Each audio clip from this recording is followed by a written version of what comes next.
ഇന്നത്തെ കുട്ടികൾ നേരിടുന്ന ഒരു വലിയ പ്രശ്നം എന്താണെന്ന് വെച്ചാൽ ഇംഗ്ലീഷ് ഭാഷയിൽ കുട്ടികൾ ധാരാളം വാക്കുകൾ പഠിക്കുന്നുണ്ട്. അതിൻ്റെ സ്പെല്ലിംഗ് ഒക്കെ പഠിക്കുന്നുണ്ട്. നന്നായി പഠിക്കുന്നുണ്ടെന്നാണ് പേരൻസ് ഒക്കെ പറയുന്നത്. പക്ഷേ ഇവർക്ക് ഇത് ഓർമ്മയിൽ നിൽക്കുന്നില്ല. എന്താണ് സാർ ഇതിൻ്റെ കാരണം? സാറ് ചോദിച്ചിരിക്കുന്ന ചോദ്യം വളരെ പ്രസക്തമാണ്. ഓരോ ദിനം നമ്മൾ പുതിയ പുതിയ വാക്കുകൾ കുട്ടികൾ പഠിക്കുന്നുണ്ട്. പക്ഷേ ആ പഠിച്ച വാക്കുകളിൽ നല്ലൊരു ശതമാനം പെട്ടെന്ന് തന്നെ മറന്നുപോകും. ഒരു വാക്ക് നമ്മുടെ ഓർമ്മയിൽ നിൽക്കണമെങ്കിൽ അതിന് കുറച്ച് ടെക്നിക്കുകളുണ്ട്. ആ ടെക്നിക്കുകൾ ഉപയോഗിച്ച് ആ വാക്ക് നമ്മൾ പഠിച്ചാൽ അത് നമ്മുടെ ഷോർട്ട് ടേം മെമ്മറിയിൽ നിന്ന് ലോങ് ടേം മെമ്മറിയിലേക്ക് മാറും. ലോങ് ടേം മെമ്മറിയിലേക്ക് ആ വാക്ക് മാറിയാൽ പിന്നെ ഏത് സമയത്ത് വേണമെങ്കിലും നമുക്ക് ആ വാക്കിനെ തിരിച്ചെടുക്കാൻ കഴിയും, റിട്രീവ് ചെയ്യാൻ കഴിയും.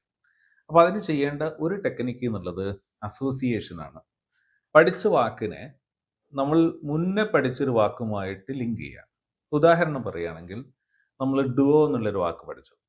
രണ്ടാൾ ഒരുമിച്ച് പെർഫോം ചെയ്യുമ്പോൾ നമ്മൾ ഡുവോ എന്ന് പറയും.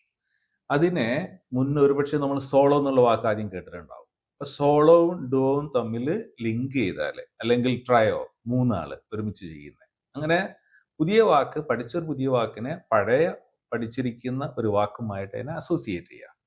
അല്ലെങ്കിൽ നമ്മുടെ ഓർമ്മയിൽ ഇരിക്കുന്ന എന്തോ ഒരു കാര്യവുമായിട്ട് അതിനെ അസോസിയേറ്റ് ചെയ്യുക. അപ്പം കുറച്ചും കൂടി അത് സ്ട്രോങ് ആവും. ഇതാണ് ഒരു ടെക്നിക്ക്. മറ്റൊരു ടെക്നിക്ക് എന്ന് പറഞ്ഞാൽ കൺട്രാസ്റ്റിംഗ് ആണ്. പഠിച്ച വാക്കിന്റെ ഓപ്പോസിറ്റുമായിട്ട് അതിനെ കണക്ട് ചെയ്യാം. ഉദാഹരണം പറയുകയാണെങ്കിൽ ഫോ എന്നുള്ള വാക്ക്, FOE, ഫോ. ഫോ എന്ന് പറഞ്ഞാൽ ഫ്രണ്ട് എന്നുള്ളതിന്റെ ഓപ്പോസിറ്റാണ്. അപ്പോൾ പഠിച്ചതിനെ അതിന്റെ നേരെ ഓപ്പോസിറ്റ് വാക്കുമായിട്ട് താരതമ്യം ചെയ്യുമ്പോൾ ബ്രെയിനിൽ ഒന്നും കൂടി അത് റീഇൻഫോഴ്സ്ഡ് ആവും. അത് മറ്റൊരു ടെക്നിക്കാണ്. മൂന്നാമത്തേന്ന് പറഞ്ഞാൽ റീസൈക്ലിംഗ് ആണ്.